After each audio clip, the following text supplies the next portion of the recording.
गजेशानाय बालचन्द्राय श्रीगणेशाय धीमहि एकदन्ताय वक्रतुण्डाय गौरीतनयाय धीमहि गजेशानाय बालचन्द्राय श्रीगणेशाय धीमहि गानचतुराय गानप्राणाय गानान्तरात्मने गानोत्सुकाय गानमत्ताय गानोत्सुकमनसे गुरुपूजिताय गुरुदैवताय गुरुकुलस्थायिने गुरुविक्रमाय गुरुप्रबलाय गुरवे गुरुगुरवे गणनायकाय गणदैवताय गणाध्यक्षाय धीमहि गुणशरीराय गुणमण्डिताय गुणेशानाय धीमहि गुणातीताय गुणाधीक्षाय गुणप्रवेशाय धीमहि गजेशानाय बालचन्द्राय श्रीगणेशाय धीमहि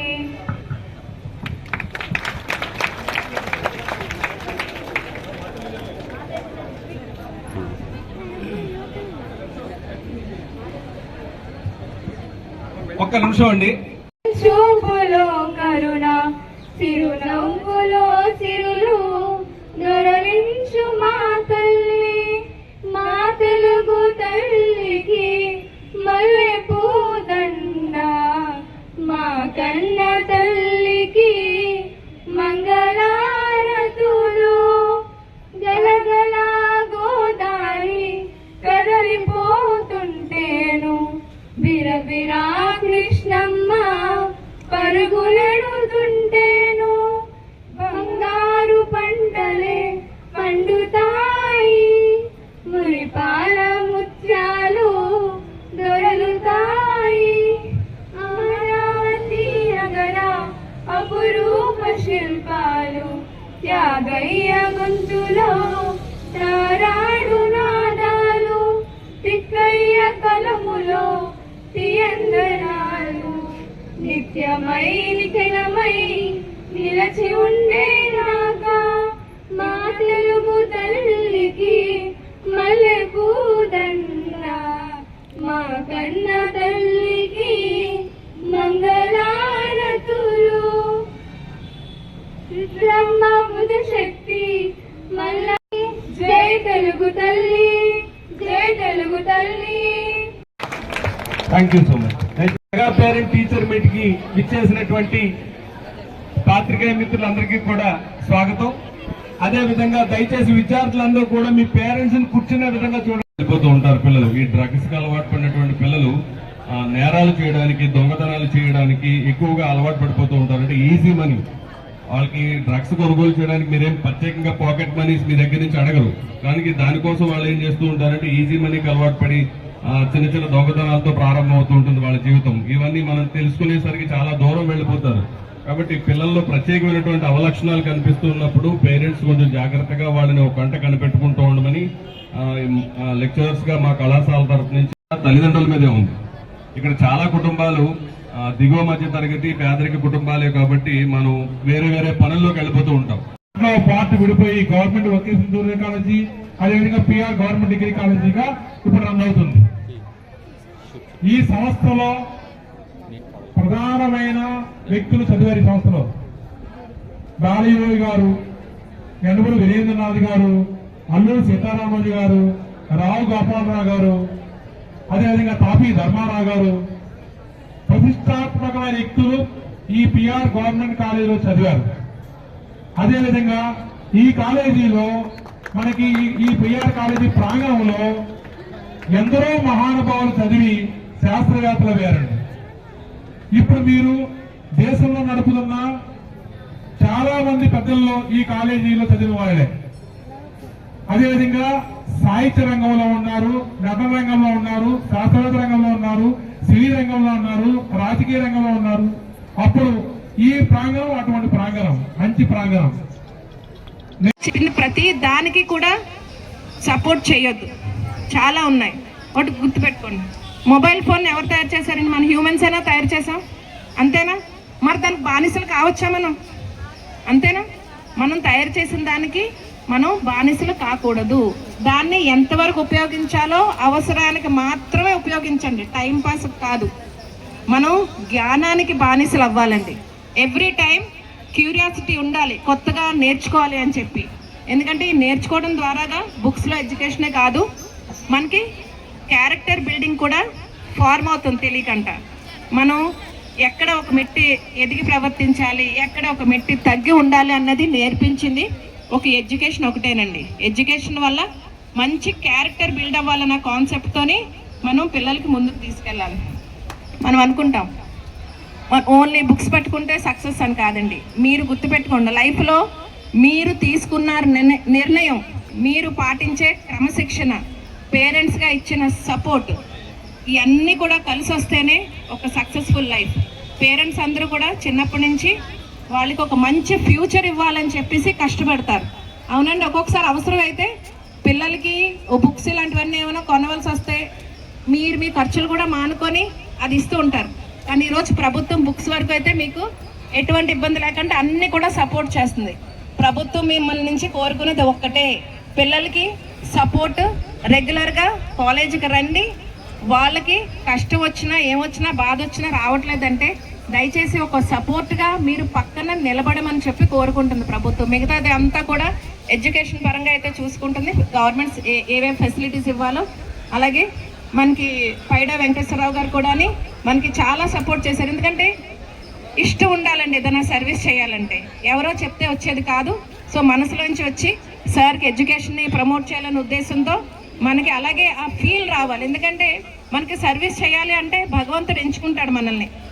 ఎందుకంటే ఎంతో మంది దగ్గర ఎంతో ఉన్నా కూడా అసలు ఏమీ చేయలేని పరిస్థితుల్లో కూడా చాలామంది ఉన్నారు. కానీ మనం ఉన్న దాంట్లో సమాజానికి ఉపయోగపడాలి అన్న ఆలోచన ఎవరికైతే వస్తుందో రియల్ సర్వీస్ అదే అని చెప్పొచ్చు. మరి ఇంతమంది ఇక్కడ పెద్దలు ఇక్కడ ఉన్నారు, అక్కడ పెద్దలు ఉన్నారు, అందరూ కూడా పిల్లల ఫ్యూచర్ బాగుండాలి అని చెప్పేసి అనుకుంటున్నారంటే ఆలోచించండి. మీకంటే ఎక్కువ మేము కూడా అన్నాం. ఎందుకంటే ఇక్కడ గుర్తుపెట్టుకోండి, పిల్లవాడు ఎదిగితే వాడు ఒక్కడే కాదు, వాడి ఫ్యామిలీ ఎదుగుతుంది, వాళ్ళకు అంటే సొసైటీ ఎదుగుతుంది, ఊరు, రాష్ట్రం, దేశం కూడా ఎదుగుతుంది అన్నది మనం ఎప్పుడు కూడా మైండ్లో ఉంచుకోవాలి. గుర్తుపెట్టుకోండి, మనం ఎప్పుడు అంటాం దేశం మనకి ఏం చేసింది, ప్రభుత్వం మనకి ఏం చేసింది అడుగుతాం. అలా కాదండి, మనకి అదృష్టంతో మనం ఇలా పుట్టాము, చక్కగా బాగున్నాం. మరి మన బాధ్యత ఏంటి, మనం ఏం చేసాము రాష్ట్రం కోసం, మనం ఏం చేసాము దేశం కోసం అన్న ఒక్క ఫీలింగ్ కూడా గుర్తుపెట్టుకోండి. మీరు స్వార్థంతో మీరు ఎదగండి, ఆ స్వార్థం అన్ని వాటికి ఉపయోగపడుతుంది. అంతేనా? మీరు ఎదిగితే, మీ పిల్లలు ఎదిగితే రాష్ట్రం దేశం కూడా ఎదిగినట్టు, అవునా కాదా? సో ఏంటంటే లెట్ దెమ్ ఫీల్, అంటే ఒక చిన్నది స్వార్థం, నేను ఎదగాలి, నాకు ఒక మంచి లైఫ్ ఉండాలి. నెక్స్ట్ ఇంకోటి గుర్తుపెట్టుకోండి, పేరెంట్స్గా పిల్లలకి డబ్బుల ఒక వాల్యూ తెలియచేయండి. అంత ఈజీ కాదు, నిజాయితీగా సంపాదించడం నేర్పించండి. నెక్స్ట్ ప్రతి రూపాయి ఇచ్చేటప్పుడు ఎప్పుడైతే మీరు పాకెట్ మనీగా ఇస్తారో అది ఇచ్చేటప్పుడు ఇది కష్టార్జితం, ఎంత కష్టపడితే ఆ రూపాయి మనం సంపాదించామన్నది తెలియచేయాలండి. అదే మారల్ వాల్యూస్ అంటే అక్కడ మీరు. ఎందుకంటే కష్టంతో సంపాదించిన రూపాయి ఖర్చు పెట్టుకోవడంలో ఆ మజా వేరు, అవునా కాదా? నేను కష్టపడి సంపాదించుకున్నాను, ఎస్ ఐఎమ్ గివింగ్. గుర్తుపెట్టుకోండి, సంపాదించిన దాంట్లోది కొంత ఇవ్వడం కూడా నేర్పించండి. అది హ్యుమానిటీ అక్కడ. ఎందుకంటే దేవుడి దయతో మనకు అన్నీ బాగున్నది, దేవుడికి మనకు సంపాదించుకునే అవకాశం ఇచ్చారు, మనం హెల్తీగా బతుకుతున్న అంత అంటే దేవుళ్ళు మనలో ఇచ్చే గుణం కూడా ఇచ్చారండి. అది ఇవ్వచ్చు. Happiness lies in what you can give అని అంటారు. అంటే తీసుకునే దానిలో కంటే ఇచ్చే దాంట్లో సంతోషం చాలా ఎక్కువ ఉంటుంది. తల్లులుగా విమెన్కి అయితే చాలా అలవాటు. ఎందుకంటే వాళ్ళు ఎన్నో త్యాగాలు చేసి కూడా పిల్లలకు పెడుతూ ఉంటారు. సో ఒక పెద్ద చెయ్యి అయితే మహిళలది అలాగే ఉంటుంది. సో వాళ్ళ పిల్లలకు కూడా అదే అలవాటు నేర్పించండి. ఓకే అండి. మనం ఇంకో కొటేషన్ కూడా ఎప్పుడు మనం గుర్తుపెట్టుకోవాలి. If money is lost, nothing is lost. If health is lost, something is lost. If character is lost, everything is lost అని అంటారు. సో క్యారెక్టర్ బిల్డ్ చేయడంలో అందరూ పాత్ర ఉన్నది, అందరూ కూడా పోషించాలి. మనకి రాబోయే కాలానికి మంచి సిటిజన్స్ని మనం చెప్పాలి రాష్ట్రానికి, దేశానికి. అలాగే మీ పిల్లలు ఇక్కడ పిఆర్ కాలేజ్లో దే ఆర్ వెరీ సేఫ్. చక్కగా చదువుకొని మంచి ఉన్నతమైన స్థాయికి వీళ్ళందరూ ఎదుగుతారు. దానికి మీరు అందరూ కూడా సహకరించాలి. అలాగే ఆంధ్రప్రదేశ్ ప్రభుత్వం నిర్వహిస్తున్న ఈరోజు పేరెంట్స్ మీట్ మీరు అందరూ కూడా సక్సెస్ చేసి, ఇది సరదాగా కాదండి, పిల్లల భవిష్యత్తు కోసం పెట్టుకున్న మీటింగ్ అని చెప్పుకొని ఎప్పుడు మీటింగ్ ఉన్నా సరే పంక్చువాలిటీతో వచ్చి అటెండ్ అయ్యి మీ పిల్లల్ని అలాగే ఎడ్యుకేషన్ ఇన్స్టిట్యూషన్ కూడా బ్లెస్ చేస్తారని కోరుకుంటూ సెలవు తీసుకుంటున్నాను. Thank you. Thank you madam గారు.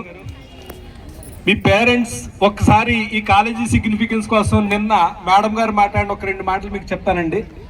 నిన్న మేడం గారిని ఇన్వైట్ చేయడానికి మేము వెళ్ళినప్పుడు, అంటే లాస్ట్ టైం కూడా ఇక్కడ కాంపిటేటివ్ సెల్ ఓపెన్ చేసి ఇందాక మా సార్ ప్రిన్సిపాల్ గారు డిఐఓ గారు చెప్పినట్టుగా కోచింగ్ సెంటర్ తోటి చాలా మంది సీట్లు రావడం జరిగింది. నిన్న నేను మేడం గారి దగ్గరికి ఇన్విటేషన్ కోసం ఇవ్వడానికి వెళ్ళినప్పుడు మేడం గారు అన్న మాట ఏంటంటే, నాకు కూడా ఒక యూనిఫామ్ అవ్వండి, మీ కాలేజీలో కొన్ని రోజులు చదువుకోవాలని ఉందన్నారు. అంటే మీ పిల్లలు ఎంత అదృష్టవంతులు అంటే మేడం గారు కోరుకున్నంత కోరికని మీరు ఆల్రెడీ కలిగి ఉన్నారు. That is what the greatness your admission here. మీ పిల్లలు ఇక్కడ చదువుతున్నారంటే దాని యొక్క స్థాయి అది. అయితే మరి మా ప్రిన్సిపాల్ గారు మిమ్మల్ని మేము స్టూడెంట్లా తెచ్చుకోలేం కానండి, మీ గెస్ట్ లెక్చర్ మాత్రం ఇప్పిస్తామని చెప్పేసి అన్నారు. సో రాబోయే రోజుల్లో మరిన్ని సందర్భాల్లో మేడం గారితో మోటివేషన్ అండ్ గెస్ట్ లెక్చర్స్ ఇప్పిస్తాము, బీయింగ్ ఏ ఇంటలెక్చువల్. మరి ఈ కార్యక్రమానికి విచ్చేసి మీకు అమూల్యమైన సందేశాన్ని అందించినటువంటి మన ఎమ్మెల్సీ గారిని, మన డిఐఈఓ గారు, అలాగే మన ఫిలాంథ్రపిస్ట్ శ్రీ పైడా వెంకటేశ్వరరావు గారు, అలాగే డివికే వర్మ గారు ఒక షాల్ తోటి సత్కరిస్తారు. Telugu master please do that procedure. Okay madam garu ఆవిడ ప్రోగ్రామ్ గారికి, లీడర్, వండర్ఫుల్ లీడర్ రాంబాబు గారికి, మీ అందరికీ నా నమస్కారం.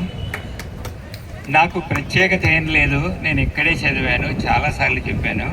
ఫస్ట్ ఫామ్ నుంచి బిఏ వరకు ఇదే కాలేజీలో చదివాను, కాబట్టి ప్రత్యేకత ఏమీ లేదు. కానీ ఇది చాలా ముఖ్యమైన రోజు. దీని గురించి మనం ఒకసారి 150 సంవత్సరాల క్రితం చెప్పిన స్వామి వివేకానంద మాటలు కొన్ని నిమిషాలు కొన్ని పాయింట్లు గుర్తు చేసుకుందాం. యువతకి సంబంధించిన మాటలే చెప్పేవారు ఆయన 150 సంవత్సరాల క్రితం. అందులో కొన్ని ఒకసారి మీరందరూ వినాలమ్మా, 2 నిమిషాలు. పేరెంట్స్ ముఖ్యంగా స్వామి వివేకానంద చెప్పినవి ఒక మాట మననం చేసుకుందాం. Everything is easy when you are busy. మీరు ఎప్పుడు యాక్టివ్గా ఉండాలి. Nothing is easy when you are lazy. బద్ధకంగా ఉంటే మీరు ఏమీ చేయలేదు. ఇది ఒక సూక్తి ఆయన చెప్పింది. తర్వాత ఆయన కొన్ని సూక్తుల మీద చిన్న పుస్తకం తీసుకొచ్చారు యువతకి. రామకృష్ణ మఠం వారు ఈ బుక్ తీసుకొచ్చారు, స్వామి వివేకానంద చెప్పిన సూక్తులు. ఈ బుక్ని నేను ప్రిన్సిపాల్ గారికి ఇచ్చి లైబ్రరీలో దీన్ని పెట్టవలసిందిగా కోరుతున్నాను. అందరికీ ఉపయోగపడుతుంది, ముఖ్యంగా విద్యార్థులకి. ఒక పుస్తకం చాలా పోతే ఇంకా కావాలంటే చెప్పండి, నేను చెప్పించిస్తాను. ఇందులో ముఖ్యంగా మనలో ఉన్న శక్తి, ప్రతి వాళ్ళలో శక్తి ఉంది, అది మనం పైకి తీసుకురావడానికి ప్రయత్నించాలి. ఆ ఉత్తేజాన్ని స్వామి వివేకానంద ఈ చిన్న మాటలతో, అందరికీ అర్థమయ్యే మాటలతో తీసుకొచ్చారు. ఎవరు తీసుకొచ్చారు? రామకృష్ణ మఠం వాళ్ళు వివేకానంద తీసుకొచ్చారు. అందరూ తప్పక చదవండి. దీనికి